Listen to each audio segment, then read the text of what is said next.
Welcome to Kids Church. I'm Pastor Tanisha. And I'm Pastor Danielle. And we're so excited you're joining us today. Before we get started, we have a few COVID rules we're going to go over with you. So let's check it out. Tell the kids. Say, wear your mask. Stay 6 feet apart. Stay in your designated areas. Sanitize. It's really important that you make sure that you social distance. Please don't move the chairs, stay in your areas, and make sure that you keep your distance.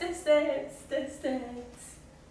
Make sure you wear your mask at all times during the whole service. Not like this, not like this, but covering your nose and your mouth for the entire service. Another way that we want to make sure we kick coronavirus's butt is making sure that you use hand sanitizer. You guys sanitize your hands when you come in, after you use the bathroom, if you touch your face, if you touch the ground, if you touch a person, if you touch the air, if you touch a dog, if you touch God. Make sure you sanitize your hands. One of the great things that we love to do when we come together is to worship God. It helps us to get our minds focused on Jesus. So we're going to stand up right now and we're going to worship God together.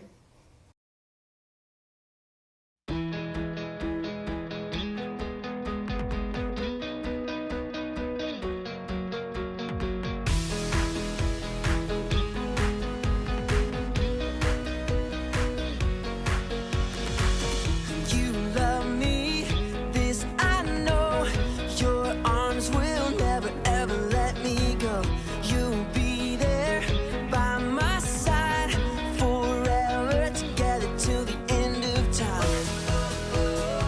Why should I ever be afraid? You with me every day. I know you are my strength, and you're the one who saves always. Your love is so unshakable. You never change, no, you are faithful. Sing it out, let the whole world hear. Your love is unshakable.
your praise forevermore.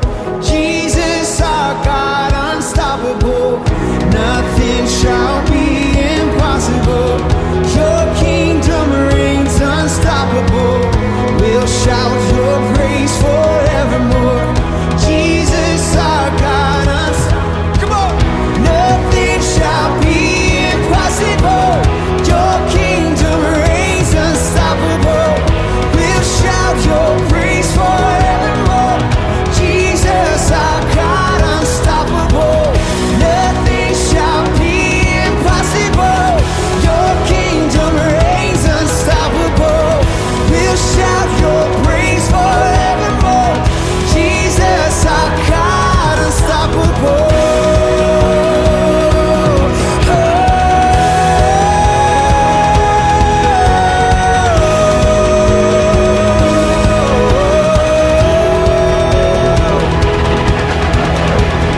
Unstoppable God, let your glory go on and on. Impossible things in your name, they shall be done. Unstoppable God, let your glory go on and on. Impossible things in your name, they shall be done.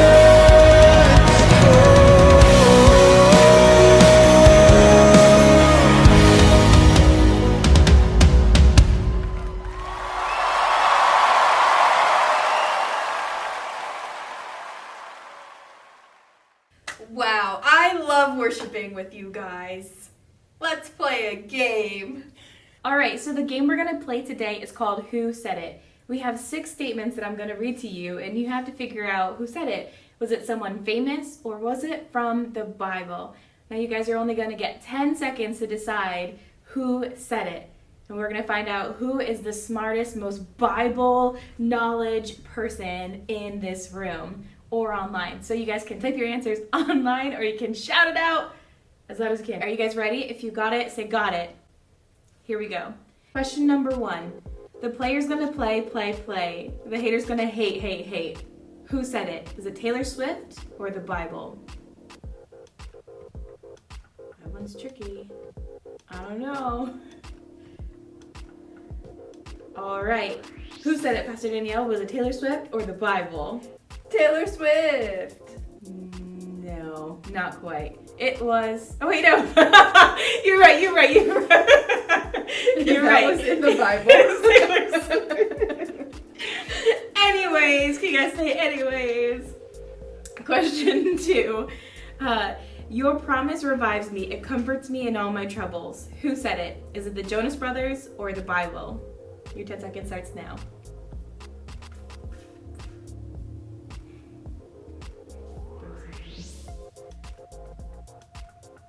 All right, time's up. Pastor Danielle, who said it? Was it the Jonas Brothers or the Bible? It was, drum roll please, the Bible. It is. It's from the Bible, written by David the Psalmist in Psalm 119.50. All right, question number 3. Love is all we need. Let your heart believe that love is everything. Who said it? The Bible or Ariana Grande? Do you know, Pastor Danielle?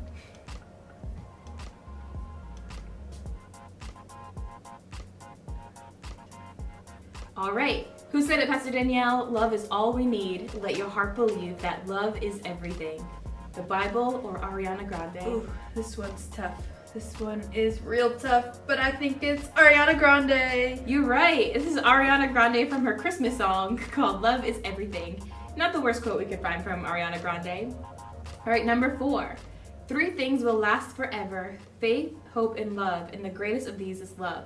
Who said it? The Bible or Beyonce?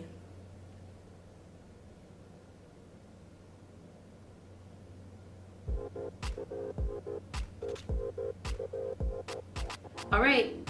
Who said 3 things will last forever: faith, hope, and love, and the greatest of these is love? Is it the Bible or Beyonce?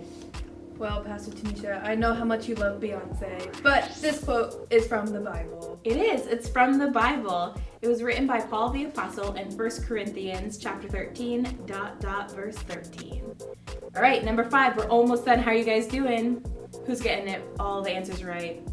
Who's getting all of them wrong? Anyways, question number 5. Here it is. When you reach the end of your rope, tie a knot and hang on. Who said it? Abraham Lincoln or the Bible?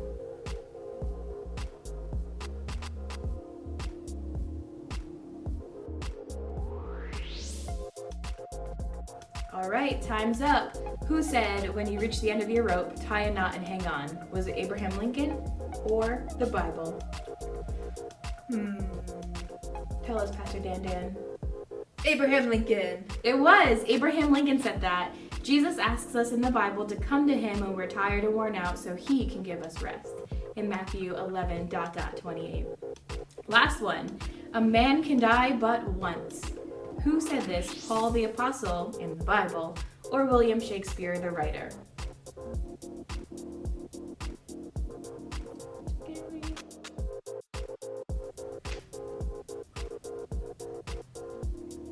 All right, time's up. Who said this? A man can die but once. Was it Paul the Apostle in the Bible or William Shakespeare the writer? William Shakespeare. William Shakespeare. Yes, he was a fancy wordsmith for sure, but this is a trick question because he was actually paraphrasing the Bible. He paraphrased Paul the Apostle from Hebrews 9:27 in the Bible. Guess what? Both sides win! Hey. You guys, are you ready? Please enjoy this random video that has absolutely nothing to do with anything. Baby, tell me what you thinking, I'ma give it motivation. Hey, we should invent our own handshake. It couldn't just be a handshake. It has to be an epic handshake. An epic handshake. Okay. Let's see, what should we do? Ooh, I know. We have to say stuff and be like, we have to let them know that this is our handshake, no one else's. Like we could say our names in it, or yeah, let's do that. Okay. You know how whenever you have to leave my house, we say, "Peace out, sister"? We should do that in it. Oh, we should. Okay, so what would we do? Like knuckles and peace? I don't know. Like this? Yes. We should do bellies, yes. You know how we all pretend like we're rapping? We could go, what? Yeah, and we could be like, M to the S to the M to the S to the, you know? Like rapping. Let's do it. Side, side, up, down. What? Move it. Yeah, move it. What do we do next? Ooh. Ooh, the bellies. The bellies. What, should we say that's how it's done? Yeah, because it's like, that's how it's done, man. Let's do the whole thing. Side, side, up, down. What? Move it. Yeah, move it. Bellies. M to the S to the M to the S to the Megan, Savannah. Peace out, sister. And that's how it's done. We're done. That's an awesome handshake. Again.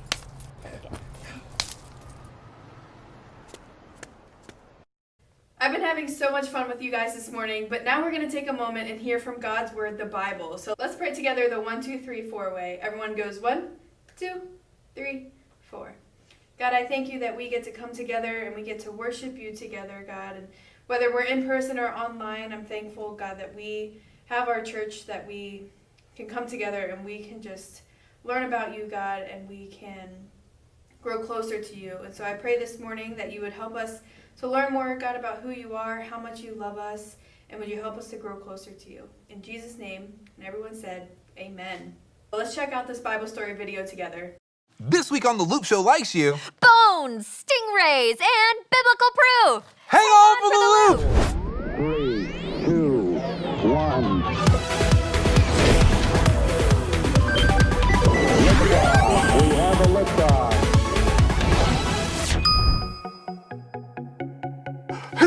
Oh my gosh, that scared me. Excuse me, sorry. I'm Ricky. I'm Jamie. Welcome to The Loop Show Likes You. Did you know we like you? I think they do. Do you? Do you? Do you? Well, we do. We call this your show because The Loop Show Likes You is fueled by your postcards. We should really shorten that to LSLY. Totally. Here on the LSLY or Lissy, we get to know you, we get to try your challenges and answer your questions. We asked you what's something that we should know about you. Okay, so this says, I have 2 extra bones in my ring finger. How does one figure that out? It's what it says. I think I have 4. How many are you supposed to have in your ring finger? 3? I don't know, man. Okay, I have one from Anna, and it says, I don't like chocolate. How can you not like chocolate, Anna? Chocolate's the I'm best. so sorry. Me too. Or actually, maybe this is good. Maybe there are multiple Annas who make more chocolate for us. Oh, that's true. Yeah. Since Anna's not eating the chocolate, we get to eat the chocolate she's not eating. Yeah. I like it. Okay, this one says, I know what you're doing and I know who you are and it won't work. That's Malachi. Malachi. Are you okay, Jamie? Do you think they're watching us through that TV back there? That TV's always on and never playing anything. Oh, Malachi, do you know Wait a second. about the TV? Malachi? Malachi? Okay, Malachi, you have, I need another card. I need to think about something else. Okay, how about a pregnant stingray? I'll take it. I have kissed a pregnant stingray. Not me, but the Loop student. That's pretty cool. They look pretty slippery. Wait a second. Stingray. Wait. Is this a message? Wait, I know what. Malachi. All right, send us another letter, Malachi, because I think you might be onto something. The pregnant stingray. Ray Gun, Sugar Ray, hit band in the early 2000s. Hit band, and it's the lead singer is a man, so Hitman. What What do you even say after something like that? I guess let's go to a clip. I know the Bible is one of the most important and influential books of all time, but what is it exactly? Yeah, some people talk about the Bible like it's a big rule book that fell out of heaven. Other people use the Bible like a textbook written to answer all of our questions about God, or like a big collection of inspirational one-liners. Here's the thing. The Bible isn't written as a rule book, or a theology dictionary, or even as a collection of inspirational writings. Then what is the Bible? Well, open up the Bible to page 1 and read the first few words. In the beginning. Now, turn to the last chapter of the Bible where you can read this. And they reigned forever and ever. Okay, so the Bible is telling a story from beginning to end. Yes, it's an epic narrative about how God has made humans his partners to take care of the amazing world he created. It's about how we ruined that partnership by rebelling against God and now he is restoring us and our world through Jesus. So an awesome story, but there's a lot going on. Inside the Bible are a bunch of different books with their own stories and characters. Here's what's so amazing. Every book has been designed to be a part of and enrich the overall storyline. And knowing how to read the Bible helps us not to get lost. There are also important themes repeated throughout the entire biblical story. A big theme in the Bible are the covenants or promises that God makes with people. And the hope for a human hero who will defeat evil. Every theme comes alive in the story of Jesus. There are also a lot of strange words in the Bible. Words I don't really know. When we take the time to understand those strange words, we discover ideas that help us understand the overall story of the Bible. Reading the Bible takes work. It's not a book that just gives you all the answers right away. The Bible takes you on a journey. I love journeys. The Bible is a work of literary genius. And the more we read and study God's Word, the more it changes the way we live and how we think about everything. The Bible is a one-of-a-kind book that will challenge you and change you. And takes you on an epic journey.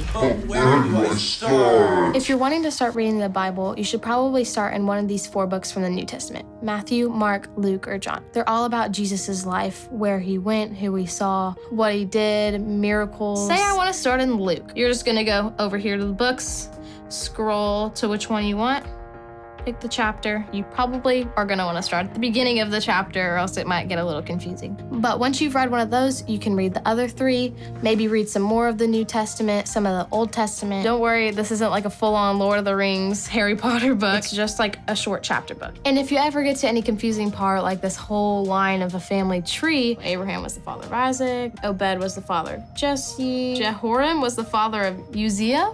I have no idea. Just ask yourself this question. How is what I'm reading pointing me to Jesus? Because I know there's a lot of confusing things that may seem really unnecessary in the Bible, but they're all there for a reason. If you really think about it, all the way at the beginning, it starts with Abraham, who's pretty important in the Bible.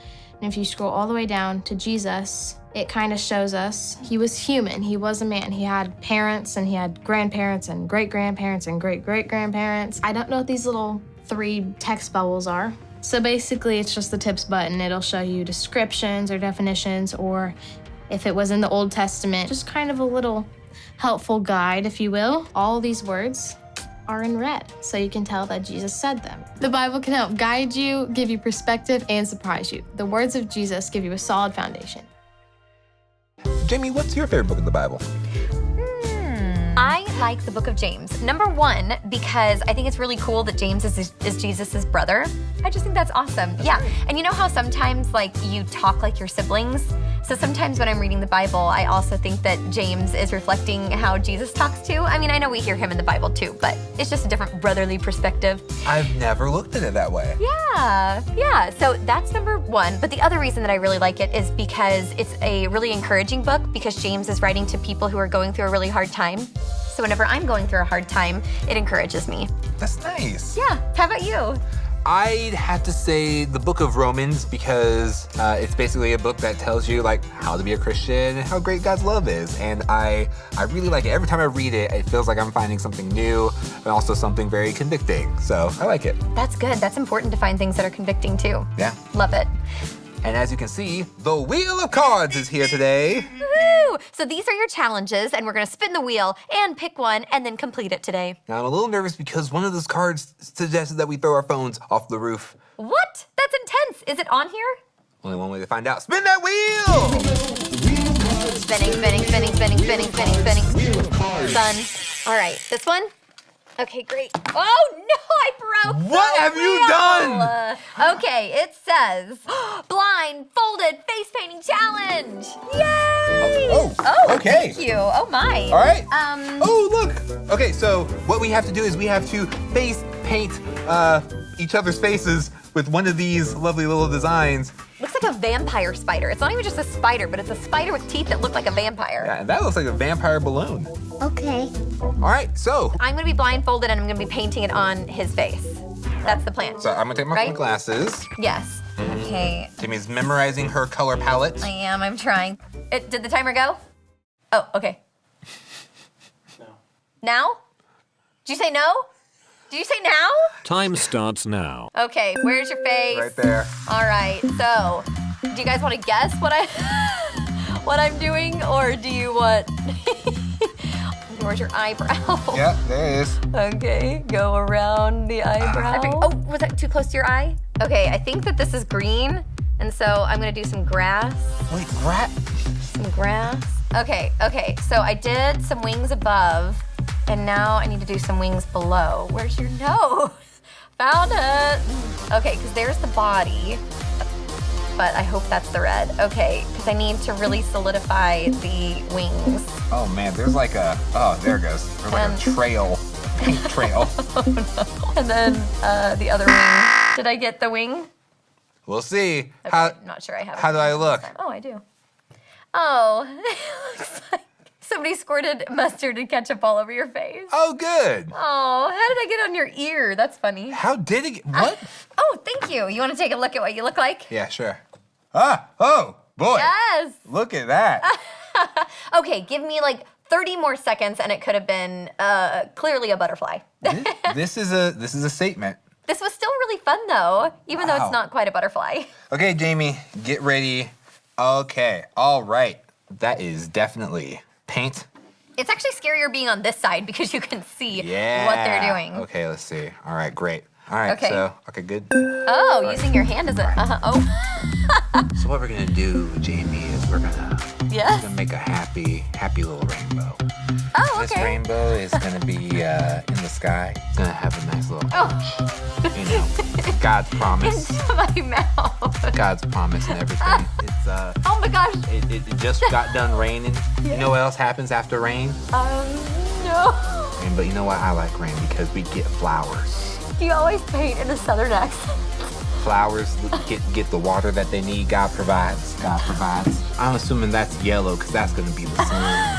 That little sun. So what we have is we have a sun, we have a rainbow, and we have a nice little red balloon right here. Tickles. Just floating up into the sky. And then we're just gonna have that little balloon just have a nice little trail right down there. Now what we're gonna do is we're just gonna add just a couple of little happy little elements. We're just gonna create the world as a whole right there. And that is what art is made of. Thank you. God's plan right here. Let's see. Let's take a look. Don't I look great? JB, you look wonderful.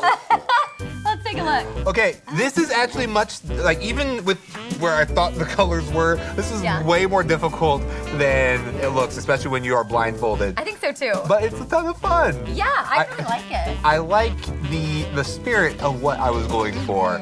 Absolutely, especially this over here, the blending that you did. Oh, yeah. Yeah, Monet is what it reads to me. Oh, very nice. You ever seen lily pads? Doesn't look just like that. So that was a super fun challenge. Thank you for suggesting it. We love your challenges on the Luke Show Likes You, but we also love your questions. And I have to warn you, this question is it's capital B big. Okay, here we go. How do we have proof that everyone in the Bible existed? Great ready? question. Yeah, let's get into it. How do we know that everyone in the Bible actually existed? That is a fantastic question. But before we answer that question, let's just talk about the Bible. What is it and how does it work? Because I think so often what we can do is we can misunderstand what the Bible is meant to do and how it's meant to be interpreted. And so oftentimes what I see people try to do is treat the Bible like it's some sort of textbook with the answer to every single one of our questions, or a rule book with all the rules to life where if we just do the right things then everything will work out great. Or maybe it's a book of inspiring quotes that we're supposed to read so that we feel better when maybe we're feeling bad. And while the Bible includes all of those things, it is so much more than any one of those things. The best way I like to think about the Bible is that it's a story that imparts wisdom and it leads us to Jesus. And when we see the Bible in that way, what we'll start to do is to understand how God uses this word, his word, the Bible, to not just inform us, but to transform us into the people that we were created to be. So with that kind of foundation, let's talk about the specific question of how do we actually prove that everybody in the Bible really existed? And the short answer is we can't, right? Because A, we weren't there. B, we don't have a time machine to go back and see it. And C, they didn't have video cameras, so they didn't actually record these people doing these different things. So what we have to do then is start to look at the evidence to say, all right, is it likely that these people really did exist? And when we look at the evidence, there's a lot of evidence to suggest that there are a lot of real and factual things that took place in the Bible. The most important person, though, to look at is the person of Jesus, because as Christians, what we believe is that our entire faith is based on the event of Jesus coming back from the dead. And the beauty is that when we take a historical approach to the resurrection of Jesus, to his life and his death, what we find is that every ancient historian agrees that Jesus lived and he died. And when we look at the evidence, we start to see that there's good evidence to show that Jesus really did come back from the dead. Some of that evidence is the fact that there were different people who lived with Jesus in the same time as him, who wrote down their accounts of what happened with Jesus, things that he said, he did, and he taught. They talked about his death, his resurrection after the dead. Some of those people are Matthew, who was one of Jesus' earliest followers. A guy named Mark, who spent time with Peter, another of Jesus' followers, who wrote down his account. Luke, who talked about investigating the events thoroughly. So he did the research to figure out, okay, what is this Jesus guy all about? He interviewed different people, he asked a lot of questions, and then wrote that down in what we call the Gospel of Luke. Or a guy named John, who at the end of his life, after having spent time with Jesus, felt like it was so important for him to tell other people the truth about who Jesus was, that he wrote what we call the Gospel of John.